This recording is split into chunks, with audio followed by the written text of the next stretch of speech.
Study IQ IAS, अब तैयारी हुई अफोर्डेबल।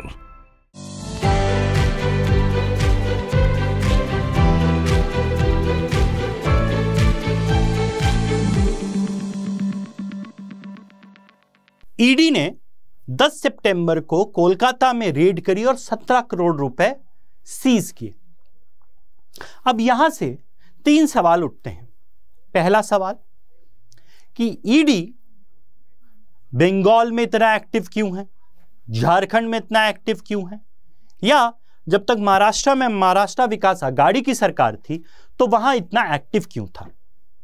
दूसरा सवाल उठता है आखिरकार ईडी है क्या, इन्फोर्समेंट डायरेक्टरेट है क्या।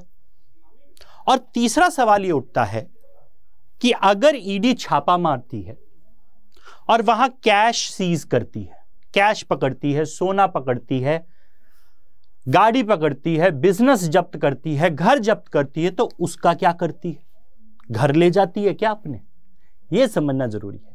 इन 3 सवालों के जवाब और चौथा इंपॉर्टेंट सवाल कि आजकल खबर में ईडी बहुत सुनते हैं, यहां छापा मारा, वहां छापा मारा, यहां छापा मारा, तो ईडी इतनी ओवर एक्टिव क्यों हो गई है और ईडी के कितना ओवर एक्टिव हुई है, इसके बारे में भी समझेंगे।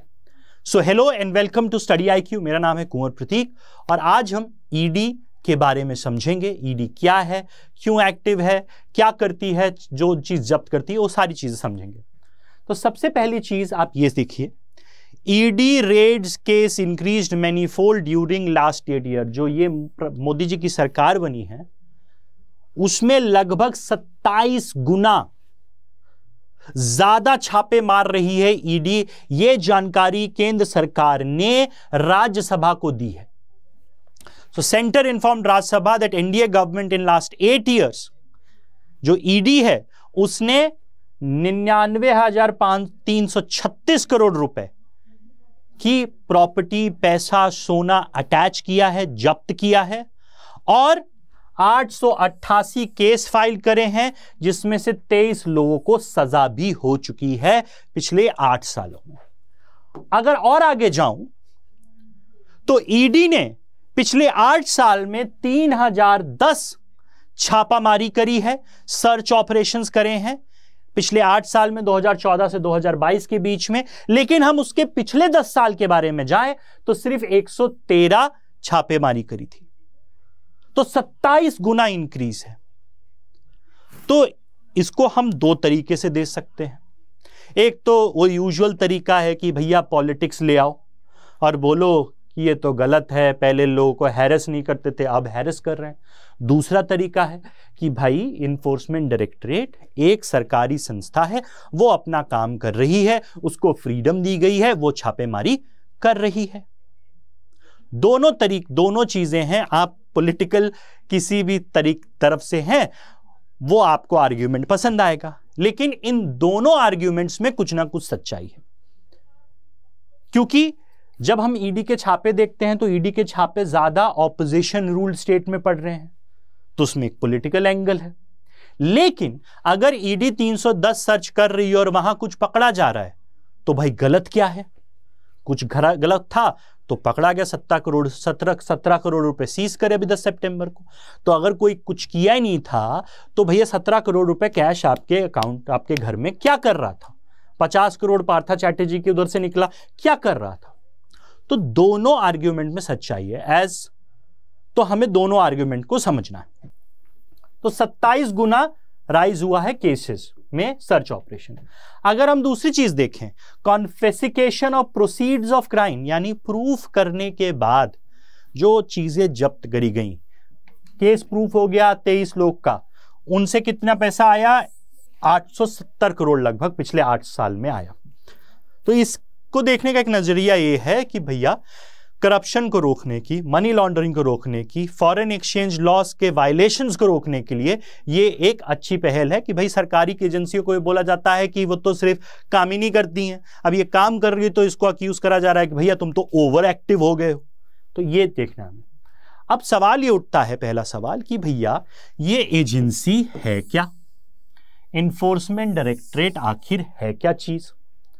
तो सबसे पहली चीज जो आपको उसको समझनी है, एनफोर्समेंट डायरेक्टरेट एक मल्टी डिसिप्लिनरी संस्था है जिसका काम है कि पैसे की हेरफेर यानी मनी लॉन्ड्रिंग के को रोकना, उसके खिलाफ इन्वेस्टिगेट करना और जिन्होंने मनी लॉन्ड्रिंग की है उनको रोकना, और उनके खिलाफ भी इन्वेस्टिगेशन करना जिनने फॉरेन एक्सचेंज लॉस का भी वायलेशन उल्लंघन किया है। ये दोनों चीजों का उल्लंघन जिसने किया उनके खिलाफ इन्वेस्टिगेशन, उनके खिलाफ कार्रवाई करने की जिम्मेदारी एनफोर्समेंट डायरेक्टरेट की। अब ये एनफोर्समेंट डायरेक्टरेट कब बना, क्या स्थिति है आज, ये समझ लेते हैं। तो सबसे पहली बात है, इन्फोर्समेंट डायरेक्टरेट की शुरुआत हुई थी 1 मई 1956 में, 1956 में, जब इसको एनफोर्समेंट यूनिट बोला जाता था। और तब ये जो आर्थिक अफेयर विभाग था वित्त मंत्रालय का, उसके कंट्रोल में था। और तब यह कार्रवाई किस कानून के तहत करता था? Foreign exchange regulation act 1947। उसके बाद 1960 में इसका प्रशासनिक कंट्रोल यानी एडमिनिस्ट्रेटिव कंट्रोल किसको दे दिया गया? डिपार्टमेंट ऑफ इकोनॉमिक अफेयर्स से हटाकर डिपार्टमेंट ऑफ रेवेन्यू यानी राजस्व विभाग को दे दिया गया वित्त मंत्रालय में। फिर कुछ समय के लिए 1973 से 77 के बीच में इसका प्रशासनिक कंट्रोल, डायरेक्ट एडमिनिस्ट्रेटिव कंट्रोल किसको दे दिया गया? डिपार्टमेंट ऑफ पर्सनल और एडमिनिस्ट्रेटिव रिफॉर्म्स को, जो प्रधानमंत्री के अंतर्गत काम करता है। लेकिन आज के समय अगर आज की स्थिति देखें तो आज ईडी किसके अंतर्गत है? डिपार्टमेंट ऑफ रेवेन्यू, राजस्व विभाग जो वित्त मंत्रालय में है उसके अंदर ईडी काम करता है। अब ईडी किन कानून के तहत काम करता है यह भी समझना हमारे लिए जरूरी है। तो ईडी ये 5 कानून के तहत काम करता है। फेरा एक्ट 1973, फेमा एक्ट 1999 जो भारत में आर्थिक सुधारों के बाद लाया गया, उसके बाद भारत एक अंतर्राष्ट्रीय कोलिशन है, इंटरनेशनल कमिटेड है मनी लॉन्ड्रिंग को रोकने के लिए, तो उसको 2002 में भारत ने prevention of money laundering act पास किया, जिसकी संवैधानिकता को सुप्रीम कोर्ट ने हाल ही में अपहोल्ड किया है। उसके बाद 2018 में विजय माल्या भाग गए, नीरव मोदी भाग गए। इनको पकड़ने के लिए, इनके खिलाफ इन्वेस्टिगेशन करने के लिए भारत सरकार ने फ्यूजिटिव इकोनॉमिक ऑफेंडर एक्ट लाए थे, उसके तहत भी ईडी काम करता है। और साथ साथ ये स्पॉन्सरिंग एजेंसी है कोफेपोसा की, ये एक इंटरनेशनल ट्रीटी है मनी लॉन्ड्रिंग की, उसके अंदर। अब सवाल है कि 17 लोकेशंस में 6 लोकेशंस में छापे मारे 10 सितंबर को, 17 करोड़ रुपए सीज किए। अब सवाल उठता है बंगाल में क्यों है एक्टिव, वेस्ट बंगाल में क्यों है एक्टिव ईडी इतना? तो उसका एक तो आंसर है कि भाई पॉलिटिकल रीजन है, राजनीतिक कारण है, क्योंकि वहां भाजपा की सरकार नहीं है तो वहां छापेमारी ज्यादा हो रही है। अब इस आर्ग्यूमेंट में एक लॉजिक है, क्योंकि हम ये देख रहे हैं कि झारखंड में छापा पड़ रहा है, वेस्ट बंगाल में पड़ रहा है, महाराष्ट्र में जब महाराष्ट्र विकास आघाड़ी की सरकार थी वहां पड़ रहा है, राजस्थान में पड़ रहा है, बाकी जगह केरला में पड़ रहा है, तो इन जगह पड़ रहा है। तो एक राजनीतिक आर्ग्यूमेंट दिया सकता है, लेकिन हमें राजनीतिक आर्ग्यूमेंट नहीं समझना। देखिए यहां इसलिए पकड़ा जा रहा है क्योंकि भाई ईडी को जानकारी मिलती है कि इसके पास मनी लॉन्ड्रिंग का पैसा है, वो छापा मारता है। जब छापा मार रहा है तो 17 करोड़ रुपए मिल रहा है। तो इसको सिर्फ आप एक राजनीतिक पृष्ठभूमि से नहीं देख सकते, पॉइंट ऑफ व्यू से नहीं देख सकते, क्योंकि उसके खिलाफ भाई करप्शन से काला पैसा कमाया है, पैसे के हेरफेर से काला पैसा कमाया है। 17 करोड़ रुपए कैश कहां से मिल रहा है? इतना कैश तो रखने की इजाजत नहीं है, तो आपके पास कहां से मिल रहा है? मतलब मिल रहा है तो कुछ गड़बड़ी तो है ही। तो एक चीज वो है, वो आर्ग्यूमेंट जिसकी लाठी उसकी भैंस, वो आर्ग्यूमेंट राजनीतिक आर्ग्यूमेंट है, उस आर्ग्यूमेंट में पढ़ना नहीं चाहिए। अगर यहां छापा मारते और यहां 0 रुपए मिलता तो वो आर्ग्यूमेंट लग जाता भैया राजनीतिक छापा था, कुछ नहीं मिला, देखो हमको राजनीतिक रूप से प्रताड़ित कर रहे हैं। लेकिन यहां तो मिल रहा है, तो वो argument goes out the window. ठीक है, अब आगे बढ़ते हैं। अब दूसरे सवाल पे आते हैं कि भैया उस पैसा जो मिलता है उसका होता क्या है? पहली तो बात है कि भैया सीजर यानी छापेमारी और जब्त जब ईडी करती है तो कैसे करती है? वो पैसा, वो गोल्ड, वो प्रॉपर्टी, वो बिजनेस कैसे जब्त करती है ईडी, वो समझ लेते हैं। तो सबसे पहली बात है ED is mandated prevention of money laundering के तहत ईडी के पास ये पावर है कि वो किसी भी जगह जाकर, किसी भी प्रेमाइसेस में जाकर वो सर्च यानी छापा मार सकती है। जो भी केस पीएमएलए अंडर के आता है यानी प्रिवेंशन ऑफ मनी लॉन्ड्रिंग के अंदर आता है, वहां जाकर छापा कर सकती है। ठीक है, जब वो छापा मारने जाती है तो जिसके घर पे छापा मार रही है उसको एक सर्च वारंट देती है कि हमारे पास कोर्ट का सर्च वारंट है, हम आपके घर पे छापा मारने आए हैं। बिना नोटिस के जाती है। अरे भैया बता देंगे तो वो अपना सामान हटा नहीं देगा कि भाई हटा लो ईडी आ रही है, तो बिना बताए जाती है, सर्च वारंट दिखाती है, सुबह सुबह 5 बजे 4 बजे, ले भाई तेरा घर सर्च करना है। ठीक है, तो ये हो गया, ऐसे छापामारी होती है। रिकवरीज मेड, जो भी चीजें पकड़ी जाती हैं उस छापेमारी में, उसको इंडिपेंडेंट विटनेस यानी सरकारी आदमी नहीं, इंडिपेंडेंट लोगों को लेकर जाती है, उनके सामने छापा मारती है, उनके सामने जो सीज होती है प्रॉपर्टी उसकी लिस्ट बनती है, उनसे साइन कराती है कि भैया हमको 17 करोड़ रुपए कैश मिला, हमें 2 किलो सोना मिला, हमें 20 किलो डायमंड मिला। इनकी लिस्ट बनाती है इंडिपेंडेंट विटनेस के सामने कि साइन करिए, देखिए हमको ये सब यहां से मिला है। अपना आदमी से नहीं, अपना आदमी को तो बोल देगा भाई बोल दे कुछ भी, ऐसा नहीं है, इंडिपेंडेंट विटनेस। अब दूसरा सवाल ये उठता है, what does ED do with the cash and gold seize? जो कैश ईडी को मिलता है छापामारी में, उसका वो क्या करता है? अपने घर ले जाते हैं क्या अफसर लोग या डिपार्टमेंट? ऐसा तो है नहीं, अलाउड नहीं है। तो क्या करती है ईडी? अर्लियर, पहले क्या होता था, जो भी पैसा मिलता था छापामारी में, 17 करोड़ रुपए मिला, वो पैसा अगर मान लो कलकत्ता में छापा मारा है तो कलकत्ता एडमिनिस्ट्रेटिव जोन हो गया, प्रशासनिक जोन हो गया, वहां के एसबीआई अकाउंट में एक फिक्स डिपॉजिट अकाउंट खोलती थी ईडी और उसमें वो पैसा जमा कर देती थी, उस पे ईडी को इंटरेस्ट मिलता था। अगर केस प्रूफ हो जाए अक्यूज्ड के खिलाफ तो वो पूरा पैसा सरकार के कोष में चला जाता था, ट्रेजरी में चला जाता था, और अगर ईडी केस हार जाता था तो इंटरेस्ट सहित वो पैसा अक्यूज्ड को वापस दे दिया जाता था। ठीक है, तो ये होता था। अब आगे क्या है? Money remained in the account until the case was decided. जब तक केस चल रहा था तो वो पैसा फिक्स डिपॉजिट में पड़ा रहता था। अगर अक्यूज कन्विक्ट हो गया तो वो कैश जो भी अटैच किया था, जब्त किया था, वो सरकार की ट्रेजरी में चला जाता है। अगर अक्यूज्ड अक्विट हो गया, उसके खिलाफ केस प्रूफ नहीं कर पाई ईडी, तो वो पैसा इंटरेस्ट सहित अक्यूज्ड के अकाउंट में वापस दे दिया जाता था। ये होता था। अब सवाल उठता है कि भैया ये जो गोल्ड है या कुछ और वैल्यूएबल्स जो जब्त होते हैं, जो लॉकर से निकाले जाते हैं, उनका क्या? जो कैश मिला उनका क्या? आज के समय, तो आज के समय क्या होता है, 2018 में ये पूरे सिस्टम को रिफॉर्म किया गया था, फिर से सुधार किया गया था और इसको रैशनलाइज किया था। अब कोई भी पैसा फिक्स्ड डिपॉजिट में, गोल्ड फिक्स्ड डिपॉजिट में, लॉकर में नहीं रखता है ईडी। अब क्या करता है ईडी? जहां से पैसा, कलकत्ता में पैसा पकड़ा गया तो वहां एक पर्सनल डिपॉजिट अकाउंट खोलेगा एसबीआई में, उस प्रशासनिक जोन में, उस एडमिनिस्ट्रेटिव जोन में एक एसबीआई में अकाउंट खुलेगा, उस अकाउंट में पैसा जमा होगा, उस पैसे पे कोई भी इंटरेस्ट ईडी को नहीं मिलेगा। तो अगर ईडी केस प्रूव कर पाई तो वह पैसा ट्रेजरी में बिना इंटरेस्ट के जाएगा, या अक्यूज्ड एक्विट हो गया तो उसको बिना इंटरेस्ट के पैसा मिल जाएगा। ठीक है, और बाकी का जो ये कैश और गोल्ड का प्रोसीजर है वो सेम है कि आप लॉकर में रखो और उसको इस्तेमाल करो जब आपके मौका है। अब अगला सवाल उठता है कि व्हाट हैपेंड आफ्टर सीजर और अटैचमेंट? अटैचमेंट क्या होता है? मैंने छापा मारा आपकी, मैंने प्रॉपर्टी सील, आपका प्रॉपर्टी को अटैच कर दिया कि उस प्रॉपर्टी का आप क्या करोगे। अटैचमेंट क्या होता है कि मैंने वो प्रॉपर्टी को समझा कि वो प्रोसीड्स ऑफ क्राइम से बना है, ठीक है, गैर कानूनी तरीके से आपने वो प्रॉपर्टी, वो पैसा, वो गोल्ड अर्जित किया है, तो मैंने उसको कार्रवाई के तहत अटैच कर लिया। तो पहली तो बात यह है कि अटैचमेंट की परमिशन कौन देता है, यह समझना जरूरी है। द पर्पस ऑफ अटैचमेंट, क्या मकसद है अटैच करने का?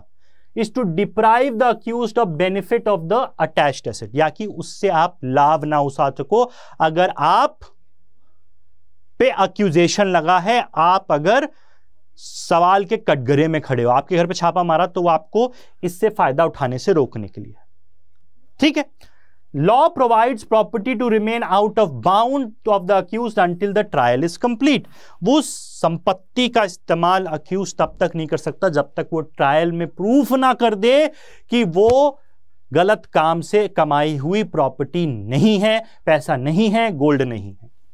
अब आफ्टर अटैचमेंट और seize of any property including cash, it has 180 days to get confirmation of seizure from adjudicating agency।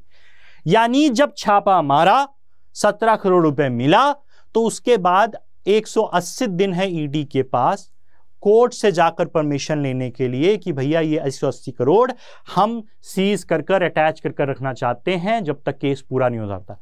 अगर कोर्ट उसको अलाउ करे तभी वो अटैच कर 180 दिन के बाद तक कर सकता है, नहीं अलाउ करता है कोर्ट तो उसको वापस देना पड़ता है।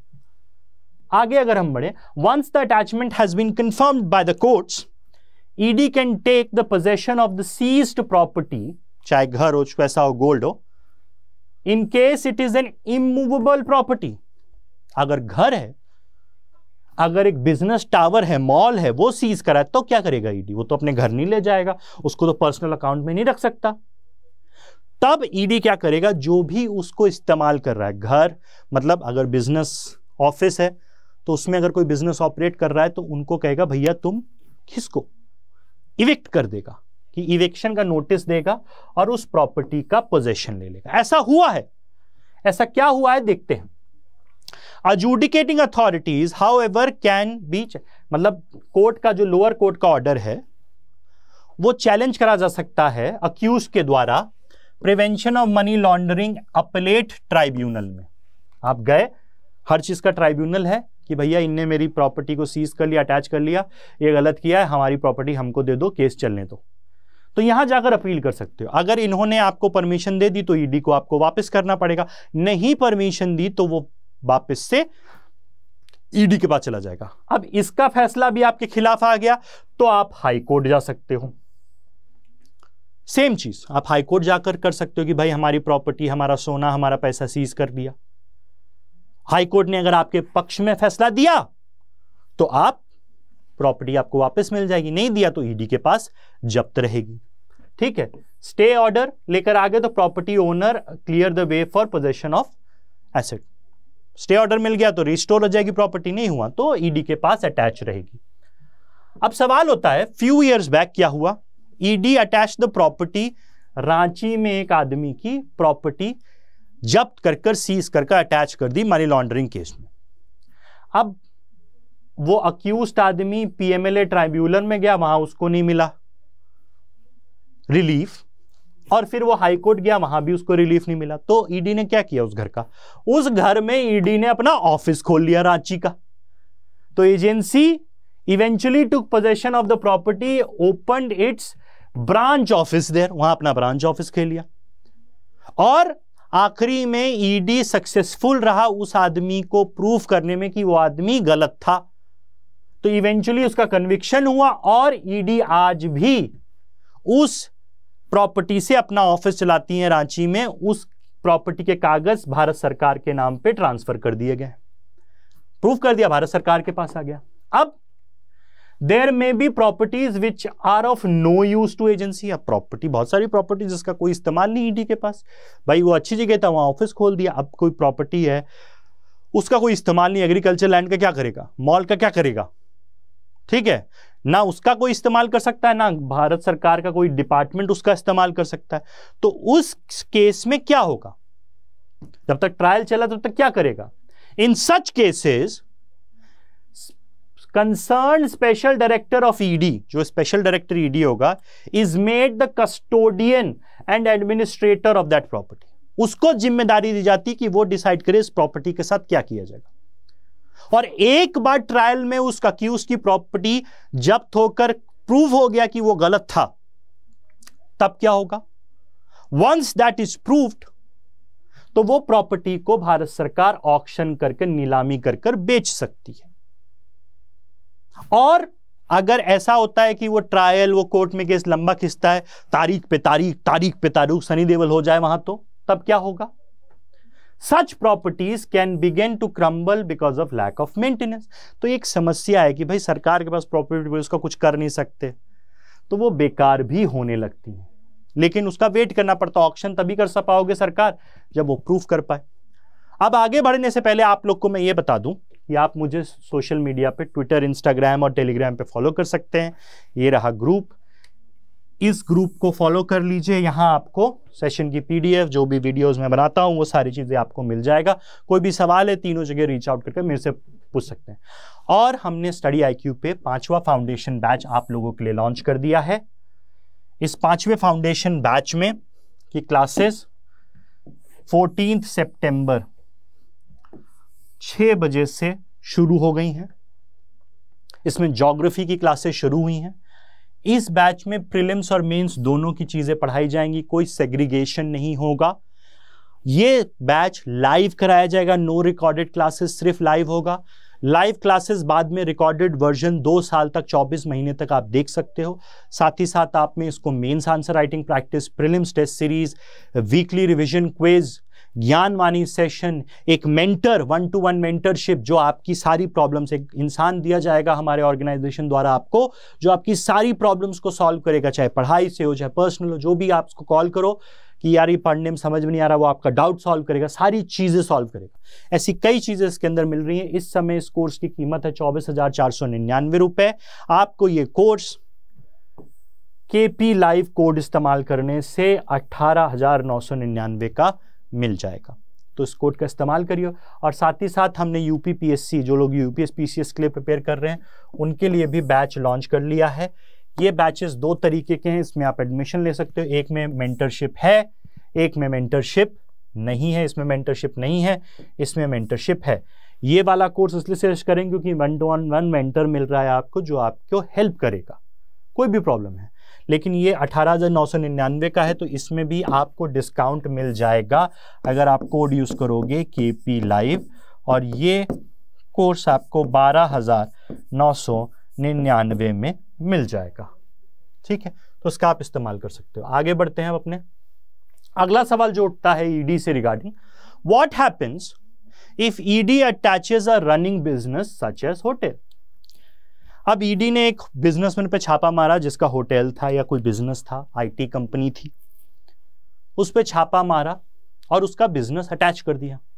तब क्या होगा? क्या ID बिजनेस चलाएगा? ED होटल चलाएगा? नहीं। क्या वो बिजनेस चलना बंद हो जाएगा? क्या वो होटल चलना बंद हो जाएगा? नहीं। लेकिन ED ये कहता है कि जब तक वो प्रॉपर्टी अटैच्ड है, जब तक कोर्ट में ये प्रूव ना हो जाए कि आप ने क्राइम से नहीं किया है PMLA के अंडर या उन 5 कानूनों के अंदर, तब तक उस बिजनेस से, उस होटल से, उस कंपनी से जितना प्रॉफिट आ रहा है उस पे हमारा हक है, हमको देंगे आप नहीं ले सकते। और अगर प्रूफ हो जाता है कोर्ट में कि नहीं अक्यूज गलत नहीं था, तो वो पैसा वापस उनको मिल जाएगा। तो बिजनेस पोजेशन तो नहीं ले सकता, ठीक है, रनिंग बिजनेस स्टॉप नहीं हो सकता, लेकिन उससे आया हुआ प्रॉफिट ED को मिलेगा।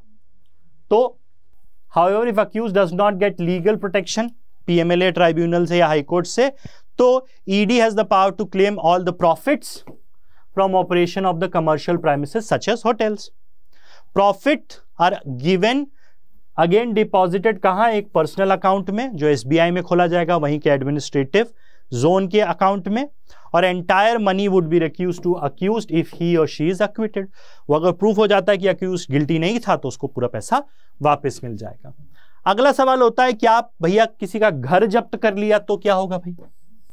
अब घर जब्त कर लिया तो क्या घर में जाकर ED के अफसर रहने लगेंगे? नहीं। तो इसमें ED क्या कर सकता है कि इवेक्शन नोटिस दे सकता है कि भैया निकलो, ये हम जब्त करेंगे। तो अक्यूज जा सकता है PMLA ट्राइब्यूनल में या हाई कोर्ट में। PMLA ट्राइब्यूनल में गया, वहां उसको रिलीफ नहीं मिला, वो हाई कोर्ट गया, वहां उसको रिलीफ मिल गया, तो वो घर उसको रहने दिया जाएगा। और अगर दोनों जगह रिलीफ नहीं मिला तो ED क्या कर सकता है? एक तो इविक्ट कर सकता है कि बाहर निकलो, दूसरा क्या कर सकता है कि चलो भाई अगर तुम इविक्ट नहीं हो रहे हो तो आप इस रेसिडेंस का रेंट मुझे दीजिए मार्केट रेट पे, जो भी मार्केट रेट है, आप अक्यूज्ड हो, आप उस घर में रह रहे हो, आप मुझे दीजिए। क्यों? क्योंकि ऐसा एक केस हुआ था कि एक बंदा था जिसकी घर अटैच किया गया, उसको ईडी ने इविक्शन नोटिस दिया, वो पीएमएलए ट्राइब्यूनल और हाईकोर्ट गया, वहां बोला कि भैया मेरे पास इकलौता घर है, मुझे मत निकालो, तो उसको परमिशन दी गई, तो फिर परमिशन उसको रहने की दी गई, लेकिन उसको रेंट देना पड़ा ईडी को। तो in case where residential are attached to ED and the same is confirmed by judicial authorities or PMLA on higher courts, the right to seek eviction of accused of the premises, वो evict करा सकता है। However, in case the accused is unable to move out, जिसको मुर्जिम कहा है, accused कहा है, वो बाहर नहीं निकल सकता, तो ED उनसे रेंट ले सकती है कि भाई मुझे rent they. Money laundering cases, ED had attached residence of a person in Jaipur, जो बताया मैंने, eventually served a eviction notice. However, the accused made a petition and it was only residence, तो ईडी ने उसको कहा ठीक है भैया तुम रहो, लेकिन मार्केट रेट पे मुझे रेंट दो। अगली चीज है भाई, गाड़ी पकड़ में आ गई तो क्या करोगे? ईडी क्या गाड़ी चलाएगी उनकी? मर्सिडीज बेंज पकड़ ली तो क्या मर्सिडीज बेंज चलाएगी, ऑडी चलाएगी वहां के अफसर? ऐसा नहीं है। तो ईडी क्या करती है?